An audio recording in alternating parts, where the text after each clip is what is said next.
Assalamualaikum warahmatullahi wabarakatuh. Salam bahagia Bapak dan Ibu guru hebat. Saya Asnidar, calon guru penggerak angkatan 9 dari SD Negeri nomor 68/1 Simpang Mersam, Kabupaten Batanghari, Provinsi Jambi.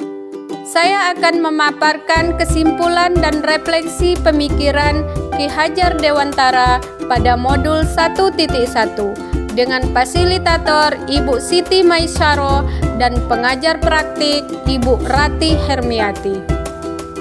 Pendidikan dan pengajaran tidaklah sama. Pengajaran adalah bagian dari pendidikan. Menurut Ki Hajar Dewantara, pengajaran adalah proses pendidikan dalam memberi ilmu untuk kecakapan hidup anak secara lahir dan batin. Sedangkan pendidikan pada hakikatnya menuntun atau memberi tuntunan terhadap segala kekuatan kodrat yang dimiliki anak agar ia mencapai keselamatan dan kebahagiaan setinggi-tingginya, baik sebagai manusia maupun sebagai anggota masyarakat. Saya akan merefleksikan diri saya dengan 3 pertanyaan berikut. Pertama, apa yang saya percaya tentang murid dan pembelajaran di kelas sebelum saya mempelajari modul 1.1? Kedua, apa yang berubah dari pemikiran dan perilaku saya setelah mempelajari modul ini? Ketiga, apa yang dapat segera saya terapkan lebih baik agar kelas saya mencerminkan pemikiran Ki Hajar Dewantara? Sebelum saya mempelajari modul 1.1 tentang pemikiran Ki Hajar Dewantara, pembelajaran yang saya lakukan hanya terbatas transfer materi pelajaran saja. Saya menganggap kentuntasan dalam penyampaian materi lebih penting daripada memahami karakteristik murid. Biasanya, saya hanya melihat nilai murid hanya dari aspek kognitif saja, misalnya saat mereka mengerjakan tugas dan ulangan harian. Sebelumnya, jika nilai murid sudah mencapai KKM, dianggap pembelajaran sudah berhasil. Selain itu, saya juga beranggapan bahwa murid hanya sebagai objek pembelajaran, sehingga pembelajaran terpusat pada guru atau teacher center.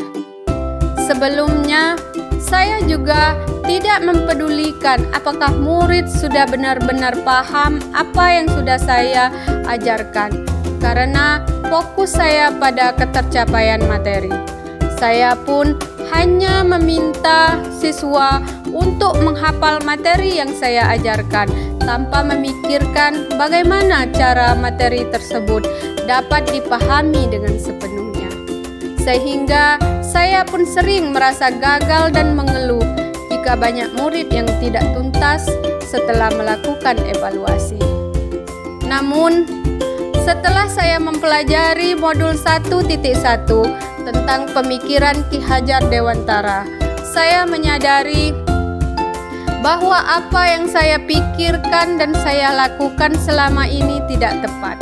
Seharusnya saya melakukan proses pembelajaran secara menyeluruh, bukan hanya aspek kognitif saja, namun juga afektif, psikomotor, spiritual, sosial, dan budaya. Murid bukan sebagai objek pembelajaran, melainkan sebagai subjek pembelajaran.